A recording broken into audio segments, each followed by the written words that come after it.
Hey everybody, welcome to the channel. WildMax1 here bringing another Raid Shadow Legends video. Today we're going to be doing another champion guide, this time on one of the most infamous champs in the game, one of the best tanks in Raid Shadow Legends. I am of course talking about the Force Affinity Defense champ from the Undead Hordes faction, UDK, Ultimate Deathknight. I'll be doing a skills breakdown, showing you how to build this guy right, and finally we're going to be showcasing him in Arena and in Spider's Lair. Let's get into it. So UDK was released in August of 2022 at a time when Rhodos was pretty much running rampant through the arena, and he came in as a wall of bones and armor to pretty much put a stop to him and as an effective counter to Rhodos' power. UDK is, however, a great champ in both PvE and PvP. He's not just an arena champion. He has really good supporting abilities, some great disruption for wave-based content. He can be built for damage or support. He also has heals. And again, he has that unique passive for blocking damage. And he has arguably the most hilarious A1 animation in the entire game. So with that, let's take a look at his kit and see what makes him so special. On his A1, Heckler of Legends, I forgot that was the name. Attacks one enemy, has a 30, booking up to 50% chance of placing a provoke debuff for one turn. That chance increases to 55% or 75% against legendary champions. Unfortunate that this doesn't say legendary and mythical, but UDK came out at a time when there were no mythicals yet. This is still a really, really good A1 in Arena. This is fantastic. If you build him with any kind of counterattack comp or sets, this becomes even stronger. Really good A1, and again, as I mentioned earlier, hilarious animation, probably one of my favorites in the entire game. On his A2, rats off to you. If you haven't noticed, there's a theme of kind of lightheartedness around this champ. Player him showing some of their sense of humor. He drops his sword. There's a rat running around him. He drops his visor on his face. His A1 run animation. It's all meant to be a little bit funny with this champ, but don't let that fool you. He's still an absolute beast. Anyway, A2 attacks all enemies. Has an 80, booking up to 100% chance of placing decreased attack. Also has 80, booking up to 100% chance of placing a fear debuff on each legendary champion. So it's on a 4-turn, booking down a 3-turn cooldown. This is everything that he needs. Disruption, a little bit of decreased attack to potentially make your team and him more survivable. And it can also deal some damage if you build him for damage. And it's all on a 3-turn cooldown AoE. Really good A2. On his A3, get comfy, everyone. Places a shield buff and 15% continuous heal on all allies 2 turns. Value of the shield is proportional to this champ's defense. This is on a 5-turn, booking down to a 3-turn cooldown. You will be building this guy with a lot of defense, so shield is actually pretty sizable. Continuous heal is also nice. This is really where he provides, other than his passive, that really great support for your team. Really solid ability, no complaints here. Now, next getting to his first of 2 passives. Too Awesome to Die. Whenever an ally is attacked, has a 100% chance of completely blocking one hit, decreasing the incoming damage to 0, and then receiving that damage instead. It will also redirect any debuffs from that hit to this champion. This chance of blocking a hit and redirecting is only 50% effective against bosses. Does not work if the attack is an AoE. Whenever an enemy is healed, heals this champion by 20% of that heal. So this is really what makes UDK UDK. This is one of the most unique passives in the game in terms of damage blocking. In Arena, it's an absolute slayer. This can completely derail teams. It's so good. Having a champion, especially with strong single target attacks, like let's say a Rhodos, completely redirect all the damage to this champion who is not only a good affinity against Rhodos, but has an incredibly tanky build, high HP, high defense. Going to be really annoying for anybody with those single target hits. Now, multi-hitters can get through this, obviously, but it's still going to be blocking some of the damage.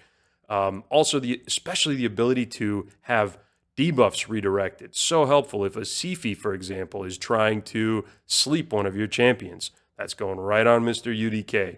Really, really amazing. And then on top of that, just having that passive heal whenever enemies heal, also really good. Means you don't necessarily have to build this guy on a composition with another healer, because between his A3 and his passive, he actually does a pretty darn good job of staying alive.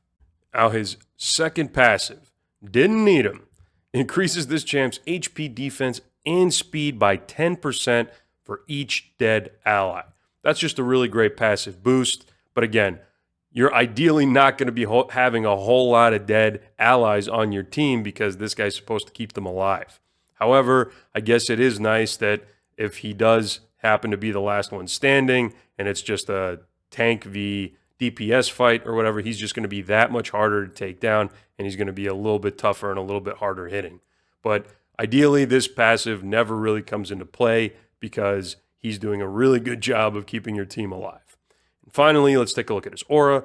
Defense in all battles by 30%. He's a defensive-based champion, really solid.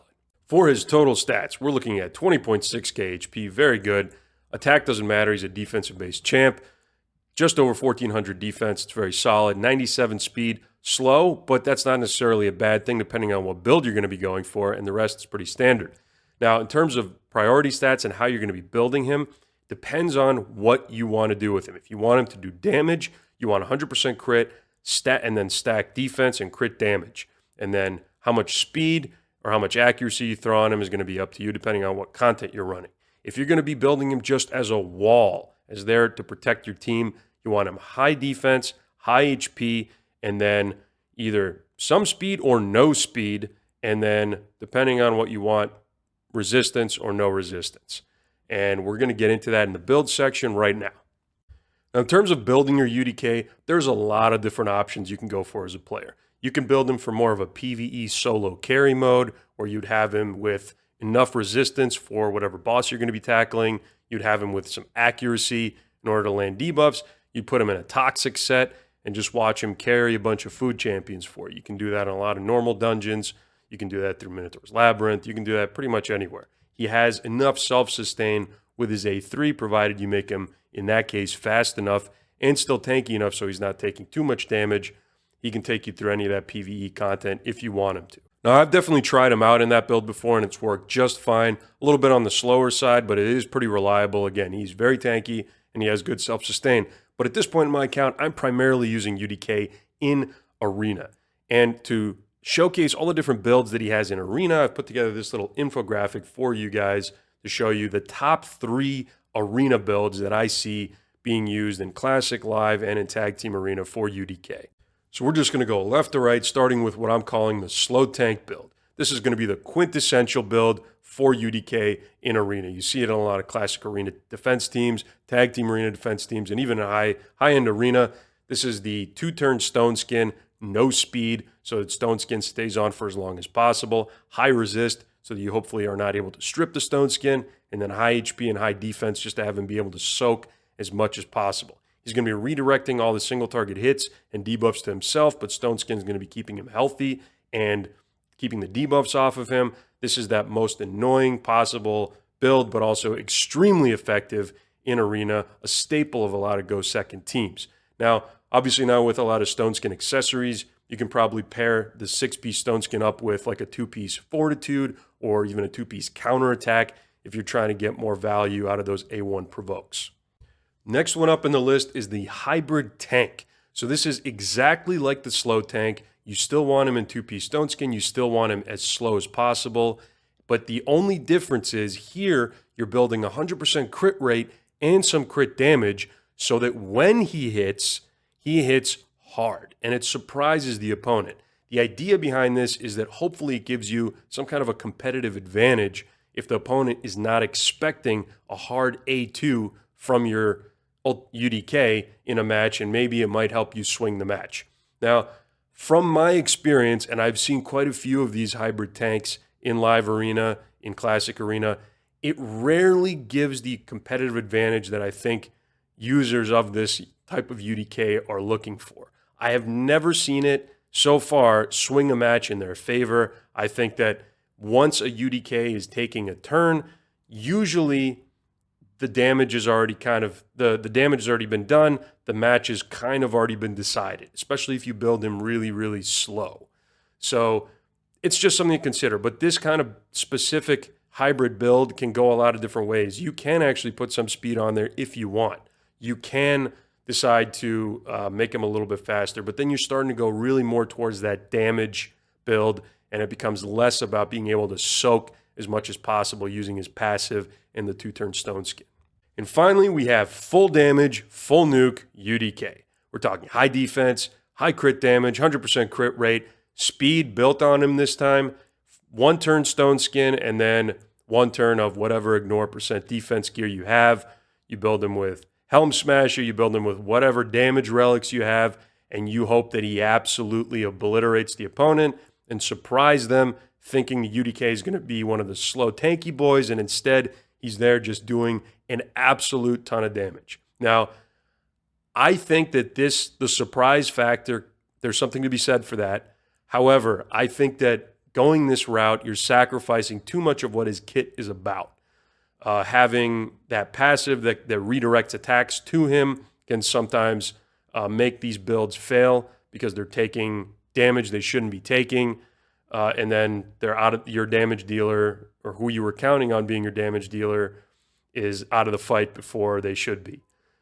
It still can surprise, and it could be a lot of fun. So if you definitely want to bring something fun to Live Arena, maybe something that'll absolutely shock your opponent, then by all means, go for this build. But now let's get into how I have my UDK build. So if you already see the stats down here in the corner, you can tell I have gone with option 1, the slow tanky build. So for my accessories on my ring, we have defense with HP Ascension, defense with defense on the amulet, and resistance with resistance on the banner. Then for my gloves, I once again have HP percent. Not all this gear is properly ascended, as you can obviously tell. On my chest, I once again have resistance. On my boots, I have defense percentage because speed is not a priority. In fact, I try to avoid it as much as possible. If we're looking at my total stats, I'm sitting at just under 67k HP, 4.6k defense, 103 speed. I only have 6 total speed coming in from all sources on this UDK. And then we have 783 resistance and 276 speed. So I really just wanted as much HP, defense, and resist as possible to make sure that he stays with that stone skin as long as he can, absorbs as many hits as he can, and that is with that amount of resist so that nobody can take that off of him. This for me works well. I use him in defense teams like this, and I use him as a reliable Rotos counter in Live Arena. So for relics on your UDK, you have a lot of really good options. Since I'm going for a tanky, high-res UDK, I decided to go with Inferno Sphere. It gives me really nice passive primary resistance, HP, and defense once I have that leveled up. It's got a really great resistance increasing passive on there. Before that, I was using a Gilded Dragonstone, which has, again, stats that he appreciates and gives him passive, more tankiness. So any of those are great. If you're missing accuracy on your UDK, you can throw yours in like a Molten Deathbell, for example, which again gives him accuracy, defense, HP, and you can increase your turn meter a little bit if you're looking to do that. And he does place fear with his A2. Now, if you are looking for more high-end relics to throw on your UDK and price is no option for you, or no issue for you, then I would probably throw him in something like an Aspect of Searoth if I had an extra one laying around, although I think this is better used on champs like Rotos, for example, where it has a higher synergy value. But in this case, it just makes him even more difficult to take down. He likes the defense, the res, the accuracy, and when he's about to receive a fatal hit, this has a chance to block that, just make him that much more annoying and difficult to take down. However, since I'm using my UDK in Arena, I think that even with 800 resistance, that's not a lot in today's Arena, especially with all the increased accuracy buffs. So if I had my choice, any pick, I would probably go with a Wand of Submission and reflect all those nasty crowd control debuffs back to the sender. If you're looking to do your UDK as a damage dealer, then I would throw him in a Cat's Gaze. This is, again, doubling down on that ignore percent defense for the enemy. So in this case, you'd be building him with high defense, crit damage, almost like a Marius, and with low HP. So in that case, you'd be doing that damage to most champions with this, since you're not stacking HP in that build. So either a Wand, an Aspect of Searoth, or a Cat's Gaze for damage dealers. Also, one that I did forget to call out is the Volcardiac Heart. If you happen to have this one lying around, the res on there, the HP, and the extra Magma Shield just doubles down on that slow tank UDK build, making your team even more survivable through its addition. So whatever you happen to have lying around, throw that on your UDK. He's going to do great either way. For blessings, quite a few options that are good on UDK. I decided to go with Lightning Cage because I'm trying to make sure that my stone skin stays on as long as possible. Again, even with 800 resistance, there's a chance this gets stripped. And today we have champions like Empress the Anomaly with a guaranteed strip, so resistance doesn't even matter. So Lightning Cage has a chance to protect it in a meta where buffs are having a hard time staying on.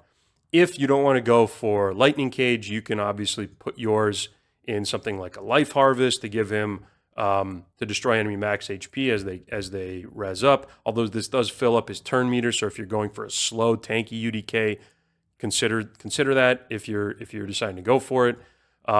You can obviously put yours in Polymorph, a very popular option. Even before 6-star Awakening, he does.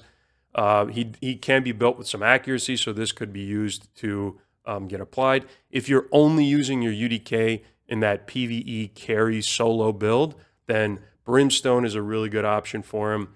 And of course, you can also put your UDK in Temporal Chains. This is going to be a nice one as well. And this one's actually even better, I think, than Life Harvest, just because it doesn't give him any speed, and instead it just reduces the enemy's speed and the enemy's turn meter. So this is probably one of the best support slow tank ones you can put on him. But yeah, Lightning Cage to protect that Stone Skin debuff is probably a great option no matter what star Awakening your UDK is for Arena. And finally, let's take a look at Masteries. So I have mine going primarily down the defense tree to pick up that Unshakable. Again, I am stacking resistance on mine, so I want to make sure I have as much as possible.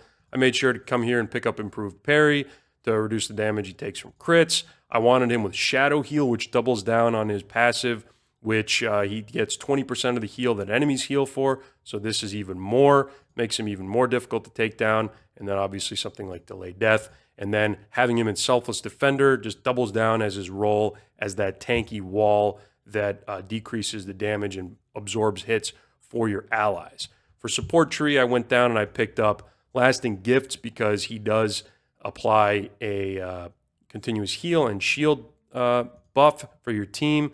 I wanted him with Lore of Steel just to get as much resistance as possible out of that Stone Skin and as much HP as possible out of that Stone Skin. And then also I came here to beef up his HP and then the shield that he does apply. If you want to build him purely for PvE, then I would come down to the offense tree and make sure to pick up War Master so that he's doing more damage to bosses. Between War Master, Brimstone, and maybe a Toxic set, you're going to be doing meaningful damage, albeit a little bit slow, to bosses in order to carry you through dungeons. So that works out great. If for whatever reason you want to build your UDK in a really high accuracy set, you can obviously come down and, or if you're just missing some accuracy and you don't care as much about resistance, you can obviously come down, maybe pick up Master Hexer as well as Eagle Eye. All options are good, just depends on how you want to use your UDK. So the first place I'm going to be showcasing UDK today is in the Spider's Den. Now, UDK's passive allows him to really help keep your other champions alive, especially during wave-based content or anywhere where there's multiple enemies attacking. So in Spider's Den, think of all the spiderlings applying their poisons. UDK is just going to be there to absorb all those hits away from your damage dealers. So in this case, I have him paired up with an epic HP burner and with Cold Heart. Cold Heart has enemy max HP hit for the boss, as well as some heal reduction chance under A1. So let's go in there and see how this works. So I have mine in the slow tank double Stone Skin build. Obviously, I realize not every earlier game player is going to have that available, but even if not, UDK is still taking the damage for your damage dealers from the spiderlings, is going to hopefully open it up to kill the boss before your team goes down. So in this case, Mordecai is going to apply his HP burns. Then Cold Heart's going to come and hit the boss. And now the boss's HP is just slowly getting chunked as each spiderling takes its turn while under HP burn and slowly burning them and the boss to death at the same time. Meanwhile, UDK is sitting under his Stone Skin, alive and well, and my other two damage dealers remain untouched. Really simple strategy, but really effective. Next place I want to showcase UDK is in Tag Team Arena.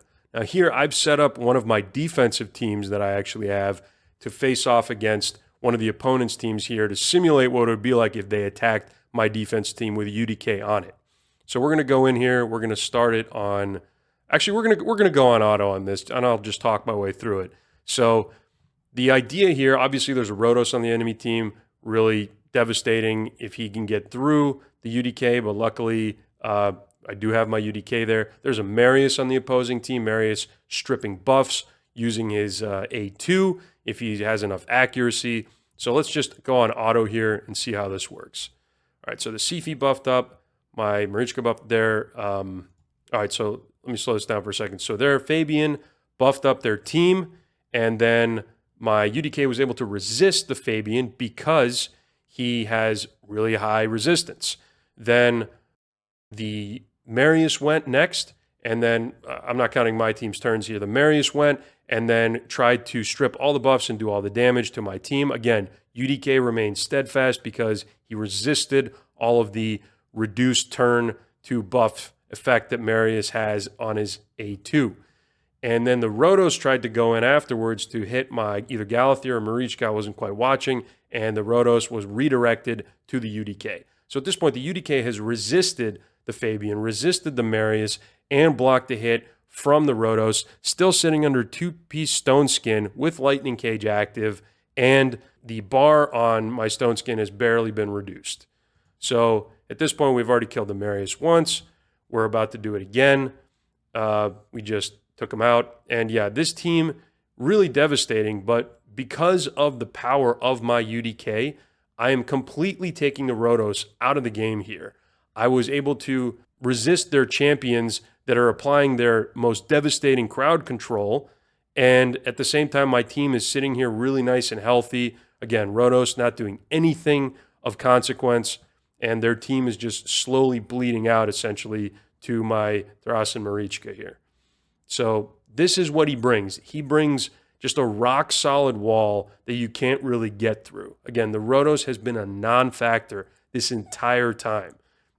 Otherwise, one of the most devastating champions in Arena, in this case, completely taken out of the fight. All right, now we're in Classic Arena. We're choosing a team here, again with a Rotos on there, just because it's just hard to not show off how good UDK is against Rotos. But in this case, we also have a Sifi that places debuffs, Armands that places debuffs, and Marius that strips debuffs, assuming UDK does not have the requisite resistance. So the team I've built is Ancora as my reviver and to keep the nasty debuffs off of Marius, Arbias as my speed booster, and then UDK there to just tie everybody together, keep everybody alive. We're going to start it on manual, and we'll see how fast the enemy Armands is here. Let's take a look. Okay, the Sifi goes first. She is their fastest champ. Pretty good. All right. We have a Wand of Submission going off on the from my Arbias onto the Armands. One of the most satisfying things ever to happen in Arena at this point is anytime I see an Armands get sheeped or stunned as a result of using an ability because of a Wand of Submission, one of the best things that can happen. All right. So afterwards, we saw Marius use his A2 on my team. Now, because of the high resistance on my UDK, none of the buffs were reduced or stripped off. So this is why you want to build your UDK in high resistance, even though you may have him in Lightning Cage and Stone Skin. This is the reason that I don't want him to be that hybrid tank. I don't want him to be able to do damage. I just want him to stay. I want him to be able to be an absolute rock. If Marius had been able to strip that off or potentially do a bunch of damage and strip off my Stone Skin, the Rotos might have a chance of punching through. But in this case, that Rotos is going to be doing nothing until that UDK is down. All right, we're going to buff up, and now we're going to hit him back. Marius is down. Let's see what we can do. Again, Rotos is doing nothing, even though I think that was either a 5 or a 6-star Rotos. Unable to do pretty much anything, and then I'm able to just take out their team. That was a pretty good team. I'm not sure about their gear, but that was a pretty solid looking team in terms of awakenings and whatnot. That was a 6-star Awakened Rotos in Lord of the Fallen. And again, the Marius was not able to do anything to my UDK. Rotos was unable to punch through, and UDK really was other than Marius being my primary damage dealer there, obviously, and the Wand of Submission, I guess. But clearly, UDK slow tank build is a classic for a reason. It is that good in Arena. that it's just pretty much ubiquitous and used everywhere, and for good reason. And there you have it, everybody. UDK, Ultimate Deathknight, a champ with one of the most unique passives in the game. He'll carry you through PvE content, he'll carry you through Arena, build him right, and he'll shine for your account. If you found today's guide helpful, let me know down in the comments below if there's any other champions you'd like to see a guide for. Please like and subscribe if you haven't already for more content. Thank you for watching today's video. Thank you for your time. Have a great day, and I'll catch you in the next one.